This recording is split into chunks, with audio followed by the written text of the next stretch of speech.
უძრავი ქონების გაყიდვებში ახალგაზრდების წილი იზრდება, რაც ქვეყანაში მრავალსულიანი ოჯახების ტრადიციის დასრულების წინაპირობაა.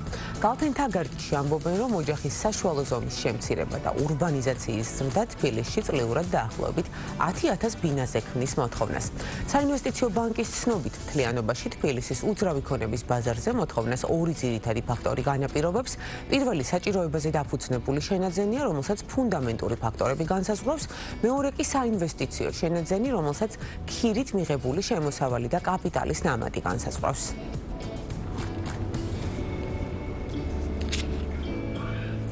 პირველ ნოემბერს საქართველოს საგადასახადო კოდექსით განსაზღვრული ფიზიკური პირის ქონების გადასახადის წლიური декларაციის წარდგენის ვა დაიწურება. ფიზიკურ პირთა ქონების декларაციას ავსებს ფიზიკური პირი თუ მისი ოჯახის წლიური შემოსავალი გასულ წელს 40,000 ლარს აჭარბებდა და ოჯახს დასაბეგრი ქონება გააჩნია. მეორე შემთხვევაში კი არ არის დამოკიდებული შემოსავალზე და ფიზიკურ პირს საკუთრებაში გააჩნია მიწა. декларაციის წარდგენა ონლაინ არის შესაძლებელი და მომხმარებელს შემოსავლების სამსახური ფიზიკურ ოფისში მისვლა არ უწევს. საერთაშორისო ბაზრებზე თხილის ფასი გაიზარდა, რაც ქართული წარმოების პროდუქციაზეც აისახება. ფასის მატებას უკავშირდება თხილის უმსხვილეს მწარმოებელ თურქეთს, სადაც წელს ბაღების 40% განადგურდა.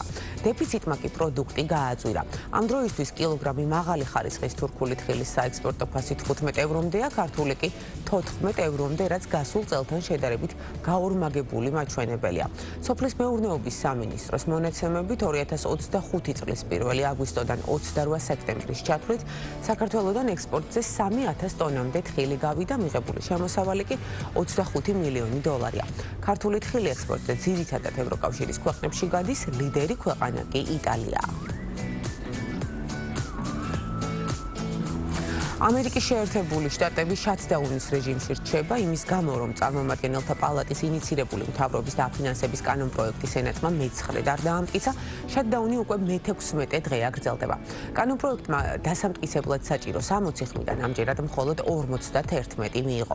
ამერიკის ხაზინის მონაცემებით მთავრობის შატდაუნი ქვეყნის ეკონომიკას კვირაში 15 მილიარდი დოლარი უჯდება.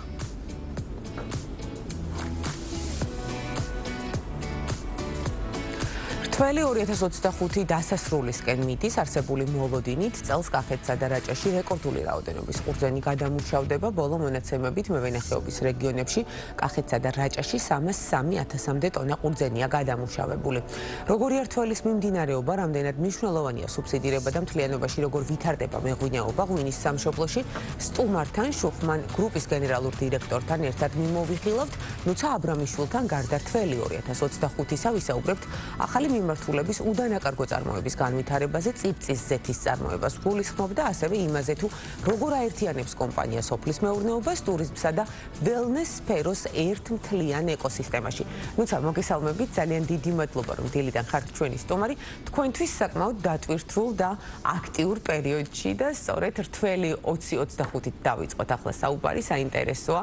ტრადიციული კითხვა უნდა დაგისვათ, როგორც რაოდენობრივი, ასევე ხარისხობრივი თვალსაზრისით წელს როგორია თქვენი მოსავალი, რამდენად კმაყოფილი ხართ და როგორია შედარება გასულ წელთ. მოგესალმებით, მივესალმები მაყურებელს. ნამდვილად წელს, ასე ვთქვათ, საკმაოდ აქტიურად მიმდინარეობს რთველი, თითქმის სასასრულს უახლოვდება. თუ არ ჩავთვლით იმ, ასე ვთქვათ, გამოწვევებს, რომელიც ამინდმა შეგვიქმნა, ასე ვთქვათ, პროცესებმა გააჭიანურა და შედარებით გვიანი რთველით დასრულება გვიწევს კახეთში. თუმცა ამ ყველაფრის მიუხედავად ხარისხობრივად ძალიან კარგი მაჩვენებლები გვაქვს, როგორც ჩაქრიანობის, ასევე სხვადასხვა მოცულობის მიმართულებით და აქედან გამომდინარე ვიმედოვნებთ, რომ მომავალ წელს გვექნება ასევე არაჩვეულებრივი ღვინოები ხარისხობრივად და ასე ვთქვათ, წარმოადგენთ როგორც ადგილობრივ, ისე საერთაშორისო ბაზარზე უკვე ახალ მოსავლებს. კი ბატონო, და აუცილებლად უნდა გკითხოთ წარმადობის მაჩვენებელი, წელს დაახლოებით რამდენს განიხილავთ? ჩვენ ფაქტიურად შუხმან ვაინს ჯორჯია ყოველთვის აწარმოებს მეტნაკლებად ერთი და იგივე ასე ვთქვათ რაოდენობას და ნიშანდობლივია ის ფაქტი, რომ ჩვენი წარმოება დამოკიდებულია უშუალოდ ჩვენს ვენახებზე.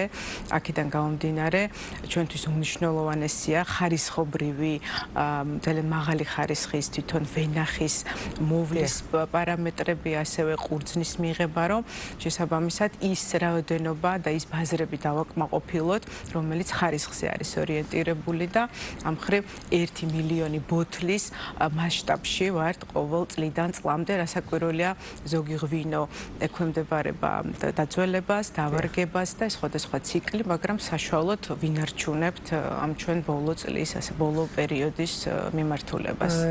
ცნობილია დაინტერესებული საზოგადოებისთვის, რომ შუხმან ვაინი ძალიან წარმატებულად და ღირსეულად წარადგენს ქართულ ღვინოს საერთაშორისო ბაზრებზე, ექსპორტზე, გადიხართ არაერთ ქვეყანაში. პრიორიტეტული მიმართულებები თქვენი რომელია, რომ დავასახელოთ და ასევე თუ განიხილავთ გაფართოებას თქვენი ჩამონათვალის საექსპორტო ქვეყნების.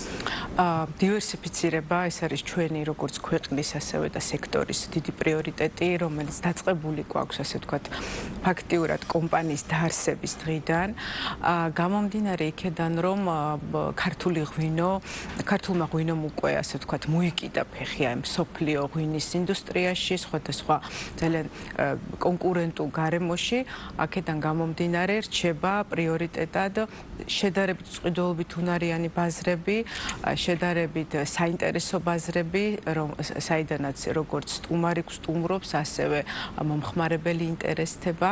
ამიტომ სხვადასხვა მიმართულებით, სხვადასხვა კონტინენტზე მიმდინარეობს ეს ჩვენი აქტივობა, მარკეტინგული აქტივობა, სხვადასხვა, ასე ვთქვათ, პირდაპირი დაკავშირებები და ჩვენი, ასე ვთქვათ, კულტურის მათზე პრეზენტირება, რომელიც საბოლოო ჯამში ღვინის ექსპორტს და უმნიშვნელოვანეს ვალდებულებას წარმოადგენს, რომ ჩვენი ღვინოები, ასე ვთქვათ, რაც შეება მეტმა ფართო მსოფლიო მომხმარებელმა დააგემოვნოს. და ნუც აუცილებლად მინდა გკითხოთ, მუდმივად ცვალებად სამყაროში, რამდენად იცვლება მომხმარებლის დამოკიდებულება და ტენდენციები ღვინოსთან მიმართებაში? ანუ ტრადიციული თუ უფრო ახალი ინოვაციური მიმართულებები და გემოები მოსწონს მომხმარებელს?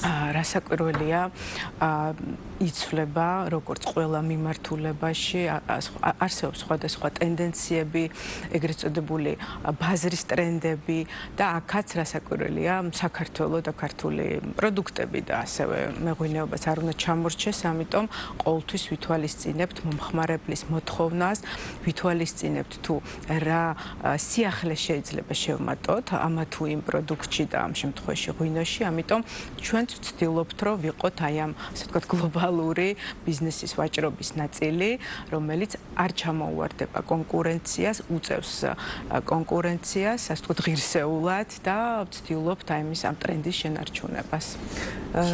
თუ შეიძლება რა ჩაგერთვებით. იმიტომ რომ ჩემთვისაც ნაცნობი არის ეს თემა და ყოველთვის საინტერესო არის ხოლმე ბრენდის ქვეშ არსებული სხვადასხვა ჯიშები, რომლებიც არის პოპულარული არა მხოლოდ ქართველებისთვის, არამედ უცხოელებისთვის, ადამიანებისთვის, ვინც არ არის ჩვენი ქვეყნიდან და აი რომელს გამოარჩევდით, რომელი არის თქვენი კომპანიისთვის ყველაზე ისეთი დასამახსოვრებელი, პოპულარული და რომელსაც გაყიდვების ლიდერი, რომელი ჯიშია, შეიძლება ასეც ვიკითხოთ. სხვადასხვა ბაზარზე აღსანიშნავია, რომ სხვადასხვა სპეციფიკა არსებობს, იგივე მომხმარებლის მოთხოვნა აქედან გამომდინარე, მაგრამ ჩვენი ლიდერი ვიტყოდი, გამოვარჩევდი ქვევრის მიმართულებას, იმიტომ რომ ქვევრის ღვინო, სწორედაც რომ ის მიმართულება და ის კონკურენტული უპირატესობა გააჩნია მას, ქვევრით, ექსკლუზივობით, აი ამ დაყენების ტრადიციით და აი ამ გემოვნური თვისებებით, როგორიც არის თუნდაც აი ბესტსელერი ჩვენი ვინოტერას ქისი, აქედან გამომდინარე ეს ქისიც როგორც აი თვისობრივად და ჯიშობრივად უნიკალური, ლიმიტირებული ყურძნის ჯიში, რომელიც ასევე ერთ-ერთი ენდემური მიმართულებაა და ამიტომ აი ეს სპეციფიკური ნიშური ჯიშები, როგორც ნიშური ტრადიციული დაყენების მიმართულება არის საინტერესო და ამ მიმართულებით პოზიციონირდებით ძირითადად და ეს არის ალბათ ქვეყნის წარმატების განსაღები სავიზიტო ბარათი აღიარებული იუნესკოს მიერ როგორც 8000 წლიანი ტრადიცია უწყვეტი რაც ყველაზე მთავარია და ამ მიმართულებით ჩვენც ვაგრძელებთ უწყვეტ წარმოებას და სხვადასხვა სახით წარდგინებას 8000 წლიან ისტორიას. უწყვეტი ტრადიცია გრძელდება ნამდვილად და თქვენ 2012 წლიდან ხართ ამ ძალიან მნიშვნელოვან საქმეში ჩართული, სწორედ ამიტომ საინტერესო იქნება მოვისმინოთ თქვენი შეფასება ზოგადად სექტორის და აუცილებლად მინდა გკითხოთ სუბსიდირების მიმართულებაზე, რაზეც ძალიან ხშირად კეთდება აქცენტი და აპელირება სახელმწიფოს მხრიდან და არსებობს აზრთა სხვადასხვაობა განსაკუთრებით დარგის სპეციალისტების მხრიდან ამ მიმართულებით ყავს მომხრეები და ყავს მოწინააღმდეგეები, რა თქმა უნდა. თქვენი ხედვა როგორია სუბსიდირებასთან მიმართებაში, რამდენად საჭიროებს სექტორი წლების განმავლობაში მუდმივად სუბსიდირებას და რამდენად არის ეს ერთგვარად გადარჩენის მექანიზმი და დახმარების ძალიან მნიშვნელოვანი კომპონენტი მევენახეებისთვის.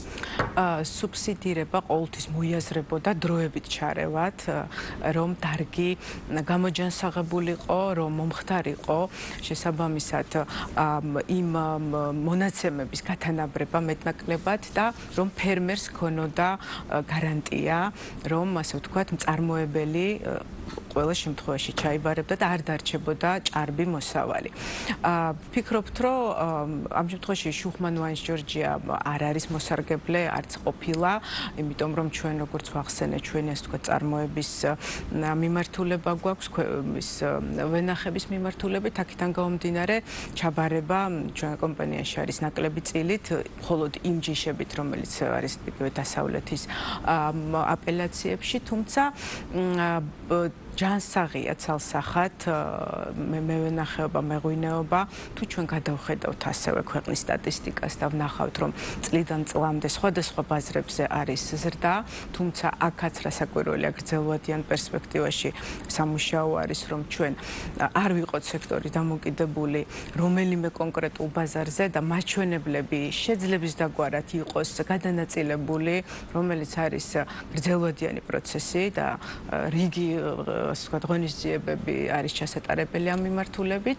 აქედან გამომდინარე, თქვენ გულისხმობთ დივერსიფიცირებას, ტრადიციული ბაზრების ჩანაცვლებას და ერთგვარად კომფორტის ზონიდან გამოსვლას იმისათვის, რომ თქვათ, მეტი წარმატება და მეტი ფულადი რესურსი დაგენერირდეს ქვეყნის ეკონომიკაში. არის გადამწყვეტი, რომ ხარისხიანი პროდუქტი უწყვეტად იყოს წარდგინებული, რომ ჩვენ დავიმსახუროთ მომხმარებლის ლოიალობა, რომ ჩვენ ეს უწყვეტობა, ასე ვთქვათ, შევძლოთ და მომხმარებლის ლოიალობა იყოს გრძელვადიან პერსპექტივაში. და როგორც თქვენ აღნიშნეთ, ეს ტენდენციები ნამდვილად შეიმჩნევა ჩვენს რეალობაში და ნუ აუცილებლად მინდა მოვასწროთ ამ თემაზე საუბარიც.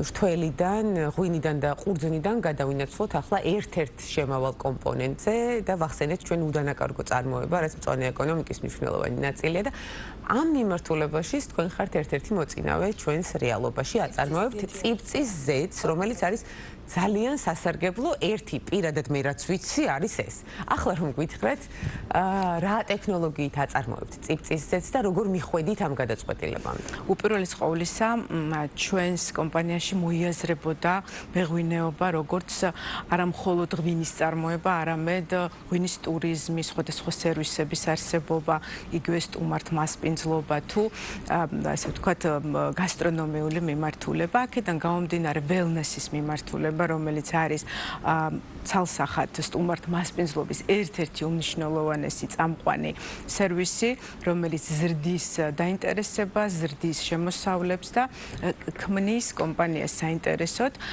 ჩვენი მიზანი იყო, რომ ჩვენი მომხმარებელი ყოფილიყო ძალიან კმაყოფილი, რომ ეს ღვინის მიმართულებები ყველა კომპონენტში ეგრძნო. აქედან გამომდინარე, ყურძნის წივწის ზეთი და ყურძნის წივწის, ასე ვთქვათ, ცივი პრესით მიღება, რომელიც უშუალოდ მომდინარეობს ჩვენი ვენახებიდან და ეს არის ძალიან ასე ვთქვათ, სუფთა ეკოლოგიური პროდუქტი. ეს იყო ჩვენი ველნესის პროდუქტების მიმართულება და გამოიყენება როგორც გასტრონომიული დანიშნულებით, ასევე კოსმეტიკაში. ახლა გვაქვს ჩვენ 5-ზე მეტი პროდუქტი კოსმეტიკური მიმართულების, ვაწარმოებთ უშუალოდ ყურძნის წივწის ბაზაზე და ამისი, ასე ვთქვათ, მოხმარება ხდება ჩვენთან ჩვენთან შემოსულ. საინტერესოა, ნამდვილად საინტერესო მიმართულება და ალბათ ყველას დაინტერესებს, ან თუ არის რაღაც დამატებითი ნივთიერებები, რასაც ურევთ ხოლმე კოსმეტიკურ საშუალებებში, იმიტომ რომ ეს ალბათ აუცილებლობაც არის, ხო, მოითხოვს კიდეც ეს პროდუქტი და არის სრულიად ბიო მიმართულება თუ თქვათ დამატებით კიდევ რაღაც ამ ეტაპისთვის ეს არის აბსოლუტურად ბიო 100%-იანი, ასე ვთქვათ, ყოველგვარი დანამატების გარეშე. აქედან გამომდინარე, თქვენ სწორედ ახსენეთ, როდესაც ხდება ამის კომერციალიზაცია, იქ ხდება უკვე კოსმეტიკური მიმართულებით სხვადასხვა ინგრედიენტების დამატება, რომელიც უზრუნველყოფს ალბათ ვარგისიანობის ზრდას. ამიტომ ჩვენით ვაწარმოებთ ამ პროდუქტს, თუმცა ვისურვებდი, რომ არსებობდეს ქართული ესეთი კოსმეტიკური მწარმოებელი დიდი კომპანია, რომელთანაც შეიძლებოდა კოლაბორაცია და უფრო მასშტაბური გაგვეხადა ეს. ამიტომ აქაც გავაჟღერეთ პირდაპირ ეთერში. ჩვენი განვითარების რასაკვირველია შემდგომი ეტაპი ალბათ უფრო კოსმეტიკური მიმართულებით ვრცელ დისტრიბუციას და ალბათ გაყიდვებს მოიცავს, თუმცა ამ მიმართულებით ჯერ ადგილობრივად ვერ ვნახეთ ვერავინ, ვისთანაც შეიძლება კოლაბორაცია შევიდეთ. ფართო სპექტრში მუშაობთ, ესე იგი ღვინის წარმოება, წიფწის ზეთის წარმოება, ახლა უკვე კოსმეტიკური საშუალებები, რა იქნება შემდეგი? და ძალიან საინტერესო, სანამ შემდეგზე და გეგმებზე ვისაუბრებთ, ეს არის ველნეს მიმართულება ახსენეთ თქვენ და ტურიზმი. კახეთში, შუხმან ვაინსის რეზორტში შეიძლება ითქვას, შესაძლებელია მისვლა და დასვენება არის არაჩვეულებრივი სივრცე, რომელიც მასპინძლობს როგორც ქართველ, ასევე უცხოელ ვიზიტორებს. ტურიზმის ნაწილზე გვესაუბრეთ ახლა ცოტა თუ შეიძლება, ვიზიტორების რაოდენობა როგორც ადგილობრივი, ასევე საერთაშორისო როგორია, რომ გითხრათ და უფრო მეტად ვის მასპინძლობთ? გამოირჩევა კახეთი ძალიან აქტიურობით, ძალიან მაღალი სეზონურობით, რაც იმის გარანტიას ქმნის, რომ ამ მიმართულებით შესაძლებელია ასევე გაფართოვება და სხვადასხვა ინვესტიციების განხორციელება, უშუალოდ ტურიზმს გულისხმობთ. აქედან გამომდინარე, ადგილობრივი ტურიზმი საკმაოდ განვითარებულია, ბოლო წლებია უკვე და ამას მოწმობს სხვადასხვა, ასე ვთქვათ, სტატისტიკა და ეს არის ძალიან კარგი, იმიტომ რომ ყველა, ასე ვთქვათ, ქართველმა ისწავლა ჩვენივე, ასე ვთქვათ, სხვადასხვა ადგილების მონახულება, რაც ძალიან გასაფასებელია. აქედან გამომდინარე, ფაქტურად 50-50-ზე შეიძლება ვუწოდოთ ამ ჩვენი სტუმართა, ასე ვთქვათ, პროცენტულ გადანაწილებას, თუმცა რასაკვირველია, უცხოელი სტუმარი ძალიან მნიშვნელოვანია ჩვენთვის, მუშაობთ სხვადასხვა მიმართულებით, რომ მოვიზიდოთ ისევ და ისევ მეტი სტუმარი საქართველოში და ეს არის ასევე კახეთისთვის ძალიან მნიშვნელოვანი, რომ როდესაც ჩვენთან მოვა სტუმარი, ის ასევე რეგიონს ეცნობა სხვადასხვა მიმართულებას, როგორც შუხმანის ჯგუფში არსებულ იგივე ველნესი, გასტრონომია და ასევე სხვა მიმართულებით. ღვინო, გასტრონომია და ჯანმრთელობა, ეს არის ის გამოცდილება, რასაც იღებს მომხმარებელი. ის უნიკალური გამოცდილება, ნამდვილად უნიკალური. რამდენად ხელმისაწვდომია ეს? თქვენ ახსენეთ, რომ 50-50-ზე, რაც არის ძალიან სასიამოვნო მოსასმენი, რადგან ადგილობრივი შიდა ტურიზმით ხართ აქტიურად დატვირთული. რამდენად ხელმისაწვდომი სიამოვნება ეს, რადგან ხარისხობრივად ჩამონათვალის მრავალფეროვანი ალბათ დამეთანხმებით და არის მაღალი ხარისხი. ხარისხი ყოველთვის მაღალი ფასი აქვს. ამ შემთხვევაში ვფიქრობ, რომ ხარისხი აჭარბებს ფასს, ამიტომ ვითვალისწინებთ ჩვენ რეალობას, ვითვალისწინებთ ქვეყნის, ასე ვთქვათ, და მომხმარებლის მსყიდველობით უნარიანობას, აქედან გამომდინარე, საკმაოდ ხელმისაწვდომი არის ჩვენთან, ასე ვთქვათ, სხვადასხვა სახის სერვისის თუ პროდუქტის მიღება. ამიტომ ვფიქრობ, რომ რაზეც მეტყველებს თქვენი სტუმრების სტატისტიკა. და ქალბატონიცა, გამოწვევებზე არ გვისაუბრია ამ ნაწილში, კვალიფიციური მუშახელი განსაკუთრებით რეგიონებში არის ხოლმე საკმაოდ დიდი პრობლემა. თქვენს ნაწილში როგორ არის საქმე ამ მიმართულებით? რასაკვირველია, ეს პრობლემა რჩება პრობლემად, არის გამოწვევა ასევე ქვეყნის, რომ ჩვენ გვჭირდება მეტი გადამზადებული სხვადასხვა მიმართულების ადამიანი, ახალგაზრდა, რომ მიეცეთ შესაძლებლობა სხვადასხვა, ასე ვთქვათ, სფეროში მუშაობის. ჩვენ ძალიან მაღალი სოციალური პასუხისმგებლობით უდგებით ადგილობრივი მუშახელის დასაქმებას, ამიტომ ჩვენ ჩვენ უშუალოდ კახეთის რეგიონის და ჩვენივე ასე ვთქვათ თელავის მუნიციპალიტეტის მცხოვრებლები ყავს დასაქმებული უშუალოდ, თუმცა წლიდან წლამდე სტუმრობენ უცხოელი ასე ვთქვათ მოხალისეები, ასე ვთქვათ ჩვენი კოლეგები, რომლებიც ასევე მუშაობენ ჩვენთან ერთად და ეს ენობრივი ბარიერი, ეს სხვადასხვა ტრეინინგების შედეგად ასე ვთქვათ სერვისის გაუმჯობესება არის ჩვენი პრიორიტეტი და ჩვენივე ძალებით ვუმკლავდებით, რომ ასე ვთქვათ საკმაოდ მაღალი იყოს ჩვენი სტუმრების შეფასება, კმაყოფილების დონე, რომ ეს არის ერთ-ერთი მოწინავე მაჩვენებელი, რომ ჩვენ სტუმარი დაგვიბრუნდეს და კმაყოფილი სტუმარი შემდგომ მოიყვანს სხვადასხვა ასე ვთქვათ სტუმარს და ეს არის ყველაზე ეფექტური მარკეტინგი, რომ რეკომენდაცია უშუალოდ გაუწიონ როგორც კახეთს, ასევე სხვადასხვა საქართველოს რეგიონს. ცოცხალი მაგალითები არიან ყველაზე კარგი და ვინო ახალი სტუმრის უმნიშვნელოვანესი პროდუქტია, თითო გადატვირთული, ასე ვთქვათ, გაყიდული ექსპორტზე, ზოგადად ქართულ ვინოს მოყვება ძალიან ბევრი, როგორც სტუმარი ქვეყნის, ასევე პოტენციური ინვესტორი და კი ბატონო. და ძალიან მოკლედ მინდა გთხოვოთ, რომ დაუბრუნდეთ გიორგის შეკითხვას, როგორია თქვენი სამომავლო გეგმები, იმიტომ რომ მუდმივად ხართ განვითარებაზე ორიენტირებული, სიახლეების ჩამონათვალი და სერვისების, რაზეც არასრულად ვისაუბრეთ, კიდევ უფრო მრავალფეროვანია შუხმან გრუპში, რა იქნება შემდეგ? მუშაობთ განვითარების სტრატეგიაზე, ეს არის უშუალოდ ტურიზმის მიმართულება ცხადია და ჩვენი მეღვინეობის ირგვლივ ჩვენივე ასე ვთქვათ სხვადასხვა პროდუქტის განვითარებაზე და კონცეპტუალურ დონეზე სტრატეგიებს ვიმუშავებთ, როგორ შეიძლება კიდევ მეტი ასე ვთქვათ რეგიონალურ განვითარების ჭრილში ჩვენმა კომპანიამ შექმნას, რომ ეს გახდეს როგორც მიმზიდველი ერთის მხრივ სტუმრისთვის, ასევე ასე ვთქვათ საერთაშორისო აღიარების მიმართულებით, იმიტომ რომ ჩვენი ყველა მიმართულება არის ექსპორტი, როგორც ტურიზმი, ასევე ღვინის წარმოება, ამიტომ მუდმივად მუშაობთ და ეს საშუალოვადიანი და გრძელვადიანი საკითხებია. აქედან გამომდინარე, ესე ცალსახად ვერ ვაანონსებ, ასე ვთქვათ, ჩვენ სხვადასხვა მიმდინარეობას, მაგრამ აუცილებლად გვექნება იმედია. კი ბატონო, ძალიან დიდი მადლობა სტუმრობისთვის, რა თქმა უნდა, საბოლოო წარმატებულ რთველ 2025-ს გისურვებთ და მთელი წლის განმავლობაში, რა თქმა უნდა, ბევრ სტუმარს თქვენთან. დაგემშვიდობებით, ნუცა აბრამიშვილი, შუხმან გრუპის გენერალური დირექტორი იყო დილიდან ჩვენი სტუმარი და საუბრობდით ძალიან სასიამოვნო მიმართულებებზე, როგორიც არის ველნესი, ღვინო, გასტრონომია.